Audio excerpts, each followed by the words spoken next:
안녕하세요. 오늘은 여러분이 직접 보내주신 귀한 자료죠. 김기영님의 AI 활용 기계설계 실무 워크북. 이걸 함께 좀 깊게 파헤쳐 보려고 합니다. 보니까 인천 기계직업전문학원에서 나왔네요. 기계나 CAD 분야 직업훈련생부터 시작해서 현직 엔지니어분들 아니면 AI 기술을 내 분야에 좀 써보고 싶다 하는 분들까지 상당히 폭넓은 독자를 위한 실전 가이드라고 소개하고 있어요. 그래서 이번 저희의 목표는 이겁니다. 기계 설계라는 분야가 사실 꽤 전통적이잖아요. 여기에 AI, 특히 그 프롬프트 작성 능력, 이게 좀 생소할 수도 있는데 이 능력을 어떻게 활용해서 실제 업무 역량을 키울 수 있는지 그 핵심을 좀 뽑아보는 거죠. AI 때문에 기계 설계 판도가 어떻게 바뀌고 있는지도 좀 엿볼 수 있을 것 같고요. 네, 그 점이 아주 중요합니다. 이 책 머릿말을 잠깐 봤는데 흥미로운 부분이 있더라고요. 예전에는 기계 설계하면 딱 떠오르는 게 베테랑 엔지니어의 경험 아니면 엄청 두꺼운 기술 서적들, 핸드북 같은 거. 여기에 많이 의존했잖아요. 그런데 이제는 상황이 좀 달라졌다는 거죠. 복잡한 데이터를 얼마나 잘 분석하느냐, 또 수많은 설계 변수들을 얼마나 효율적으로 검토하느냐, 그리고 문제를 얼마나 빨리 해결하느냐. 이런 능력들이 훨씬 더 중요해졌다고 강조하고 있어요. 그리고 AI가 바로 이런 시대적인 요구에 딱 맞는 설계 프로세스를 혁신할 수 있는 강력한 어떤 동력으로 등장했다는 겁니다. 여기서 우리가 좀 주목해야 할 부분은요. AI가 단순히 계산만 대신해주는 도구가 아니라는 점이에요. 그러니까 개념 설계 단계부터 시작해서 상세 설계, 검증, 심지어는 이게 실제로 만들 수 있는 건가 하는 제조 가능성 검토까지 설계의 거의 모든 과정에서 엔지니어의 역량을 한 단계 끌어올려주는 그런 지능적인 조력자로 자리 잡고 있다는 분석이죠. 예전에는 그야말로 베테랑의 감이나 두꺼운 책에 의존했다면 이제 AI는 수많은 변수랑 데이터를 정말 순식간에 분석해서 최적의 대안을 찾아주도록 돕는다는 거죠. 경험의 영역을 데이터 기반 분석의 영역으로 이렇게 확 바꾸는 거예요. 이 워크북은 바로 그 전환을 위한 실용적인 방법을 제시하는 데 초점을 맞추고 있는 것 같습니다. 경험을 데이터 기반 분석으로 전환시킨다. 와, 그거 정말 흥미로운 관점이네요. 자, 그럼 이 워크북이 구체적으로 기계 설계 실무에서 AI를 어떻게 쓰라고 하는지 목차를 따라서 한번 본격적으로 들어가 보죠. 첫 번째 장. AI, 기계 설계 실무의 새로운 조력자. 역시 시작은 패러다임 변화와 AI의 역할부터 짚어주네요. 1.2 항목 보니까 대화형 AI 중심의 기계 설계 실무 지원 이렇게 딱 명시되어 있어요. 이거 혹시 우리가 흔히 쓰는 챗봇 같은 거? 그런 AI를 주로 다룬다는 뜻일까요? 네, 아마 그런 맥락으로 보입니다. 머릿말에서도 나왔듯이 복잡한 데이터 분석이나 다양한 설계 변수 검토, 문제 해결 속도 향상 같은 부분에서 AI가 도움을 줄 수 있다고 하잖아요.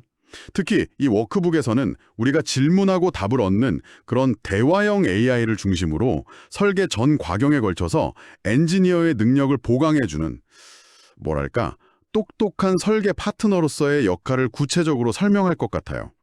그리고 이 교재의 진짜 목표는 1.3에서 이론만 아는 게 아니라 이 AI를 실제 실무에 통합하는 방법을 배우는 것, 그리고 그 핵심 열쇠로 프롬프트 작성 능력 훈련을 강조하고 있습니다.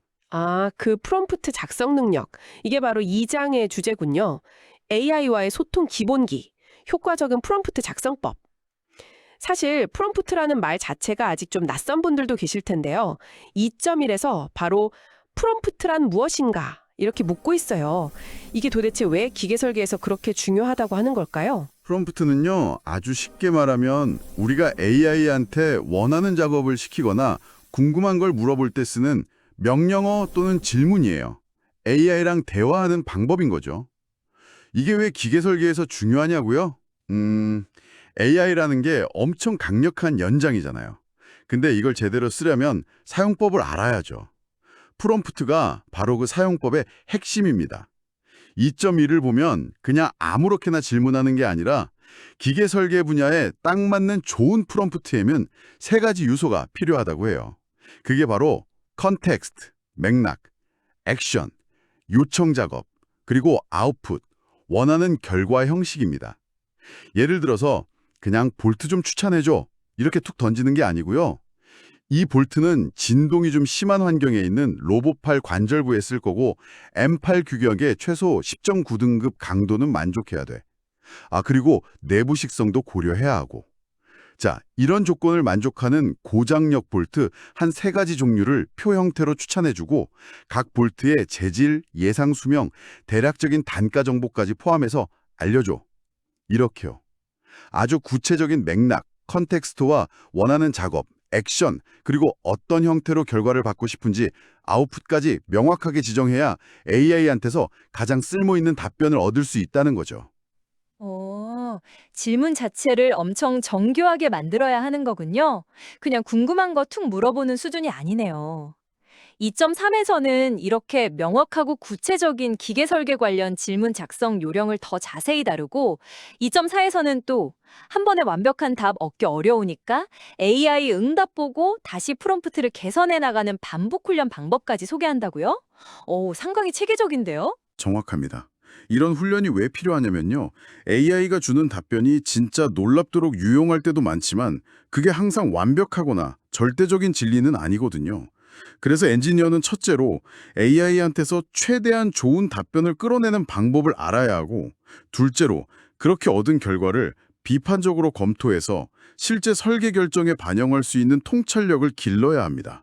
프롬프트 작성 훈련은 바로 이 2가지, 그러니까 AI 활용 능력과 비판적 사고 능력을 동시에 키우는 과정이라고 볼 수 있는 거죠. 그렇군요. 자, 그럼 3장 기계 설계 분야별 AI 프롬프트 레시피로 넘어가 보죠. 제목부터가 아주 그냥 실용적인 느낌이 팍팍 오는데요. 목차를 보니까 와, 진짜 다양한 분야를 다루네요. 이전처럼 목록만 쭉 읽기보다는 여기서 특히 좀 눈여겨볼 만한 레시피가 어떤 게 있을까요? 예를 들면 도면 해독 3.1 같은 거요. AI가 정말 잘 도와줄 수 있을 것 같은데요. 네, 바로 그 점이 이 3장의 핵심 가치라고 할 수 있습니다. 실제 업무에서 엔지니어들이 딱 부딪히는 구체적인 문제 상황들이 있잖아요. 거기에 바로 적용해 볼 수 있는 프롬프트 예시들을 제공하는 거죠. 말씀하신 그 도면 해독 3.1 같은 경우 2D 도면만 보고 3D 형상을 머릿속으로 그리는 게 특히 처음 하는 분들한테는 쉽지 않거든요. 그럴 때 첨부된 이 삼면도를 보고 이 부품의 등각투상도를 말로 설명해주고 주요 가공 부위나 좀 특징적인 형상을 목록으로 만들어줘와 같은 프롬프트를 써서 도움을 받을 수 있도록 안내할 겁니다. 또 다른 중요한 예시로는 재료 선정 3.3이나 제조선 검토 3.4 같은 부분을 들 수 있겠네요. 제조선 검토, 그 DFM, DFA라고 하죠. 디자인 포 매니팩처링 어셈블리.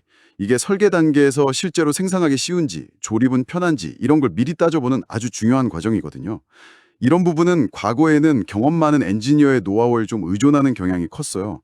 근데 이제는 AI한테 섭씨 200도 환경에서 계속 마찰이 생기는 부품이 있는데 여기에 적합한 내마모성 엔지니어링 플라스틱 3가지를 추천해주고 각 재료의 주요 물성치, 인장 강도, 마찰 개수 등랑 예상되는 가공 비용을 비교 분석해줘와 같이요. 아주 구체적이고 정교한 질문을 던져볼 수 있도록 그런 레시피를 제공하는 거죠. 이야, 이거 정말 실무 중심인데요. 그냥 AI 써보세요 이게 아니라 이런 상황에서는 이렇게 물어보세요 하고 딱 구체적인 질문 설계 방법을 알려주는 거군요. 그럼 혹시 치수 및 공차 분석 3.2에서 나오는 GD&T? 그 기하 공차 있잖아요. 좀 더 전문적이고 복잡한 개념인데 이런 거에 대해서도 AI한테 질문하고 도움받을 수 있게 안내하나요? 네, 그럴 가능성이 매우 높습니다. 예를 들면 이 도면에 표시된 위치도 공차가 실제 부품 기능에 어떤 영향을 미치는지 설명해주고 이 공차를 만족시키자면 보통 어떤 가공 방법을 쓰는지 알려줘와 같은 질문을 통해서요. 복잡한 공차 개념을 이해하는 걸 돕거나 아니면 적용 방안을 찾는데 AI를 활용하는 방법을 제시할 수 있죠. 물론 여기서 나온 AI 답변을 100% 그냥 믿기보다는 하나의 검증 자료, 참고 자료로 활용하는 게 중요하겠죠. 그 외에도 설계 아이디어 발상 3.7이나 설계 오류 검토 3.10 같이 좀 더 창의적이거나 분석적인 영역에서도 프롬프트 예시를 통해서 AI를 활용하는 방법을 다룰 것으로 보입니다. 알겠습니다. 단순 계산 보조나 정보 검색을 넘어서서 설계 프로세스 거의 전반에 걸쳐 AI를 설계 파트너로 활용하는 구체적인 방법론을 제시하는 장이군요. 자, 그런데 이론만 배우고 끝나면 좀 아쉽죠.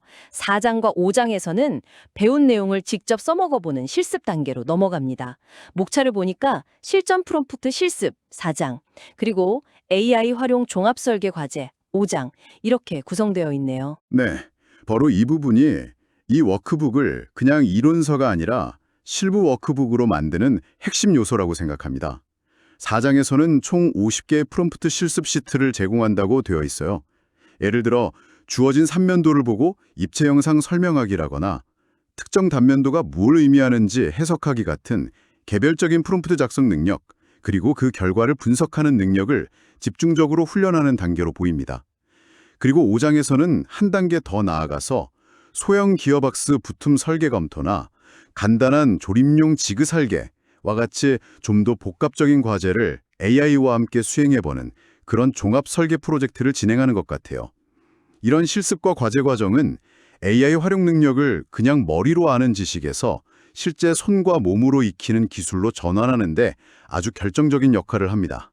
특히 5장 마지막 부분 5.4를 보니까 AI 활용 보고서 작성 및 발표라는 항목이 있던데요. 이건 어떤 의미일까요? 그냥 과제만 하고 끝나는 게 아닌가 봐요. 그렇죠.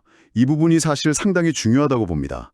AI를 활용해서 어떤 분석을 했고, 그래서 어떤 결론에 도달했는지, 그 과정과 근거는 또 무엇인지, 이런 것들을 체계적으로 정리해서 다른 사람에게 명확하게 전달하는 능력까지 요구하는 거예요.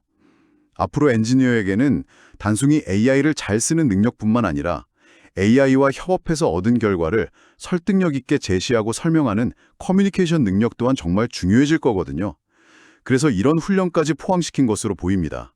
만약 여러분이 실무 역량을 빠르게 키우고 싶다면 이런 종합적인 훈련 구성이 정말 큰 도움이 될 수 있을 것 같네요. 아하, 학습한 내용을 자기 것으로 만들고 심지어 다른 사람에게 설명하는 능력까지 기르도록 설계되었군요. 좋습니다. 자, 이제 워크북의 마지막 부분인 6장부터 8장까지 한번 살펴볼까요? 여기서는 배운 내용을 잘 관리하고 꾸준히 발전시켜 나가는 방법에 대해 다루는 것 같습니다. 그렇습니다.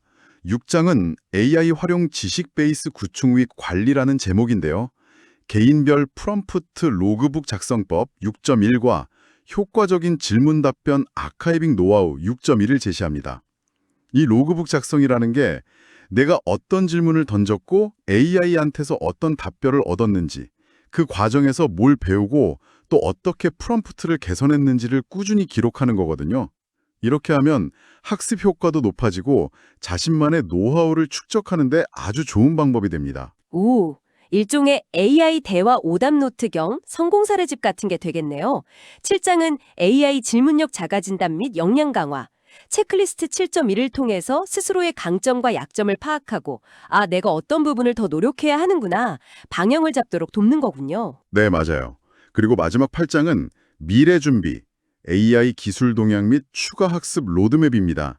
여기서는 LLM, 그러니까 거대 언어 모델이나 CAD 소프트웨어랑 연동되는 AI 도구처럼 앞으로 좀 주목해야 할 기술 동향 8.1과 실제 활용해 볼 만한 추천 도구 8.2들을 소개할 것으로 보입니다. 또한 관련 표준이나 전문 서적, 유용한 온라인 자료 같은 추가 학습 자료 8.3 정보까지 제공하면서 이 워크북 학습이 그냥 끝이 아니라 지속적인 성장 과정의 시작점이 되도록 이끌어주는 역할을 하는 거죠. 학습 관리, 자가 진단, 미래 전망까지. 와, 정말 학습자의 지속적인 성장을 염두에 둔 아주 체계적인 구성이라는 생각이 듭니다. 단순히 한 권의 책으로 끝나는 게 아니라 AI 시대를 살아갈 엔지니어를 위한 장기적인 로드맵을 제시하려는 의도가 엿보이네요.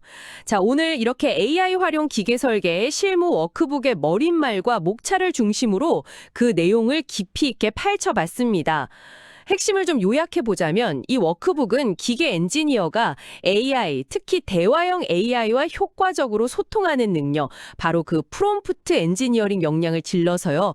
실제 설계 업무의 거의 모든 단계, 도면 해독부터 재료 선정, 제조성 검토, 오류 분석에 이르기까지 해서 AI를 적극적으로 활용하도록 이끄는 정말 매우 실용적인 가이드라고 할 수 있겠습니다. 단순히 정보를 검색하는 도구를 넘어서서 AI를 내 설계 역량을 실질적으로 강화하는 든든한 기술 지원군으로 만드는 구체적인 방법을 제시하고 있다는 거죠. 그렇다면 이 모든 내용이 지금 이 방송을 듣고 계신 여러분에게는 어떤 의미로 다가올까요? 네, 여기서 한 걸음 더 나아가서 이런 질문을 한번 던져볼 수 있을 것 같아요. 이 워크북에서 보여주는 것처럼 AI가 도면도 읽어주고 재료도 추천해주고 공차 분석도 도와주고 심지어 설계 오류까지 찾아서 개선 방안을 제안하는 시대가 온다면 미래의 기계 엔지니어에게 정말로 중요해질 남들과 차별화되는 역량은 과연 무엇일까요? AI가 쏟아내는 그 방대한 정보와 분석 결과 속에서 진짜 중요한 걸 가려내고 기술적인 요소뿐만 아니라 경제성, 안전성, 사용성 같은 다양한 측면을 종합적으로 고려해서 최종적인 설계 결정을 내리는 통합적 사고와 판단력, 이게 중요해질까요? 아니면 AI가 아직 해결하지 못하는 새로운 문제를 발견하고 AI에게 더 창의적이고 복잡한 과제를 던져줄 수 있는 그런 문제정의 능력, 이게 더 중요할까요? 어쩌면 이 둘 다일 수도 있고 혹은 우리가 아직 상상하지 못한 또 다른 무언가일 수도 있습니다. 이 워크북의 내용을 바탕으로 다가오는 AI 시대에 여러분이 갖춰야 할 핵심 역량은 무엇일지 스스로 질문하고 답을 찾아보는 과정 자체가 정말 의미 있는 탐구가 될 거라고 생각합니다. 오늘 저희와 함께 이 흥미로운 워크북의 세계를 탐험해 주셔서 정말 감사합니다. 다음 시간에도 여러분의 지적 호기심을 자극할 새로운 지식 조각들을 들고 찾아오겠습니다.